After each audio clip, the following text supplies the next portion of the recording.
Salve, salve, Universo Narrado, Felipe Visoli aqui, e hoje eu quero te apresentar, cara, 3 dos erros mais cometidos pelos estudantes em física que você tem que parar de cometer urgentemente, porque isso provavelmente está empacando os seus estudos em física. Chega mais!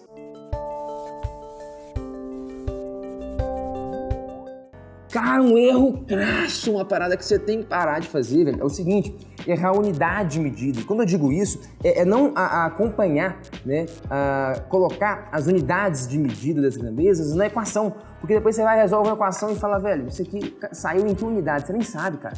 E às vezes você marca a alternativa errada justamente porque você não está sabendo em que unidade que sua resposta saiu. Então, para otimizar a sua vida nisso, vou dar um exemplo prático aqui só para você sacar do que eu tô falando.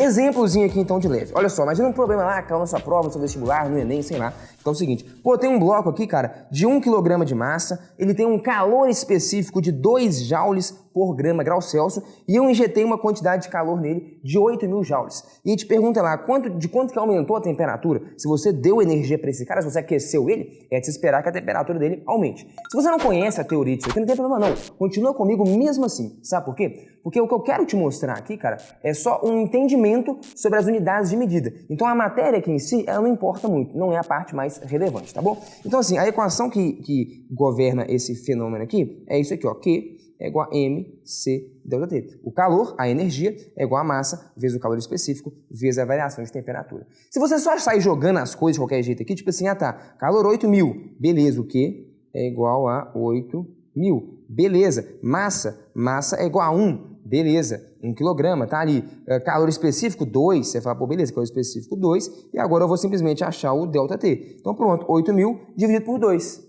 já era 4.000. Mas 4.000 o quê? Entendeu? Você nem sabe o que está rolando. Como você não colocou as unidades de medida aqui, você não consegue nem acompanhar se a conta está fechando. Então coloca as unidades de medida. Ele falou, é 8.000 o quê? 8.000 joules. 8.000 joules. Beleza. A massa é o quê? 1 quilograma. O calor específico é 2 o quê? 2 joules por grama grau Celsius.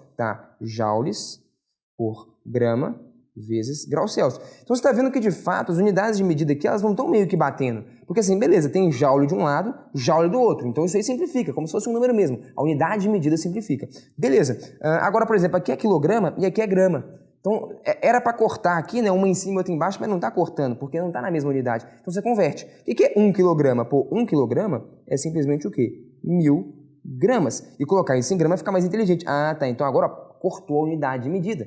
De fato, então cortou o joule, com joule, cortou grama com grama, sobrou só o quê? Só grau Celsius. Então agora fica evidente, a própria equação ela vai te contar qual que é a unidade de medida do resultado da equação, simplesmente pelo fato de que você foi acompanhando e colocando as unidades de medida ao longo das contas. Então agora vai ficar o quê? 8.000 dividido por 1.000 aqui, vai ficar 8 é igual a 2 vezes ΔT, dividido lá embaixo por grau Celsius. Sobrou 1 grau Celsius. Então você viu que a equação te contou o que aconteceu. 8 dividido por 2 vai dar 4, só que 4 o quê? 4 graus Celsius. Graus Celsius vai para o lado de lá multiplicando. Então a equação ela já te fala em que unidade que a coisa saiu.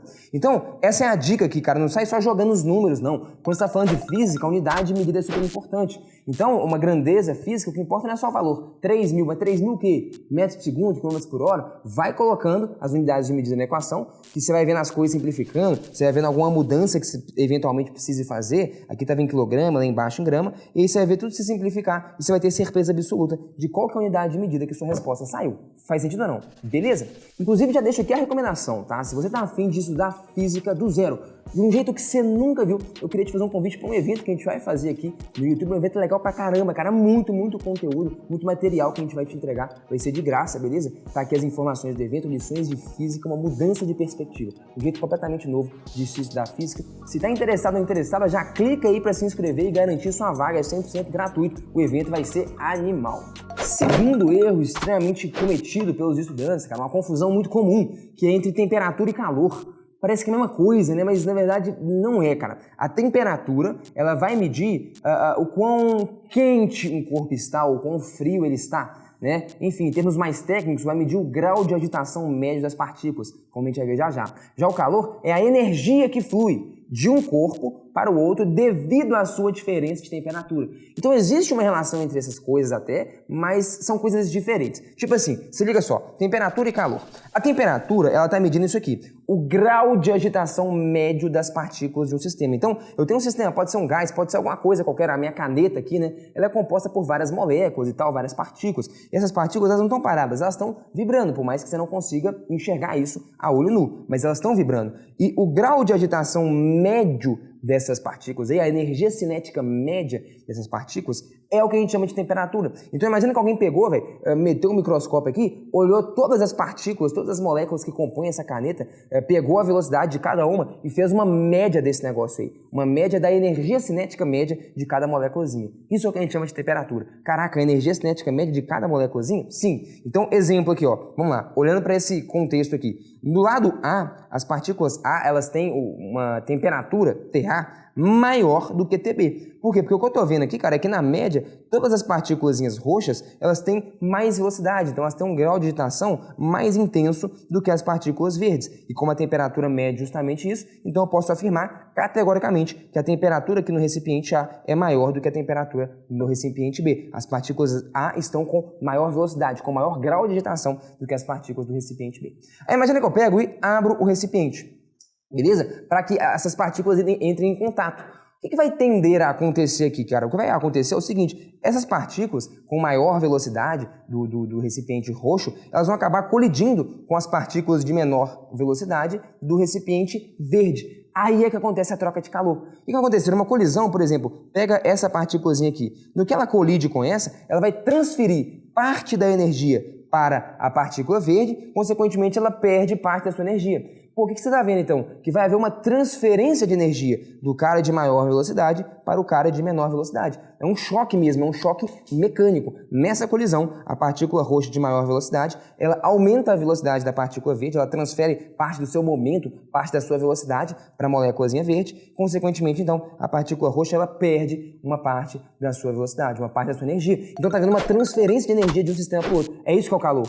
O calor, então, ele é transferido nesses choques. O calor é a energia, o fluxo de energia do ambiente de maior temperatura para o ambiente de menor temperatura. É esse fluxo de energia devido exclusivamente à diferença de temperatura. E o que a gente vai constatar, então, depois de um tempo, é que o que vai acontecer, né? As moléculas roxas, elas vão ir perdendo um pouco de velocidade, já que elas estão se chocando contra as moléculas verdes, e as moléculas verdes, elas vão ganhando um pouco de velocidade. Até acontece o quê? O equilíbrio térmico, a igualdade de temperatura. Quando a temperatura de A for igual a de B, isso significa que o grau de agitação aqui, né, das moléculas roxas é mais ou menos igual ao grau, né, de agitação das moléculas verdes. Ou seja, o grau de agitação médio das moléculas roxas, a temperatura do ambiente A, é igual ao grau de agitação médio das moléculas verdes, ou seja, a temperatura do recipiente B. Então, essa energia que fluiu de um para o outro, é isso que a gente chama de calor. Pegou a diferença? Então, temperatura, grau de agitação médio, energia cinética média de um tanto de milhares de vários mols ali de moléculas,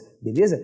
Calor é a energia que flui de um ambiente para o outro, é o choque, beleza? É o fluxo de energia devido exclusivamente à diferença de temperatura. Então, daqui, temperatura de A está medindo o quão agitadas estão as moléculas em A. Temperatura de B, o quão agitadas estão as moléculas em B. Se houver diferença nesse grau de agitação, diferença na temperatura, na hora que eu colocar A em contato com B, vão ter vários choques entre as moléculas, umas ganham energia, outras perdem energia. Nessa troca de energia, é isso que a gente chama de calor. Vai ser a energia que vai fluir do cara de maior temperatura para o de menor temperatura devido à diferença de temperatura. Mas sacou então a diferença entre as duas coisas? Tem uma relação. Calor é a energia que flui devido à diferença de temperatura. Mas temperatura, então, é uma outra grandeza que tem um conceito distinto que você precisa entender. Fez sentido?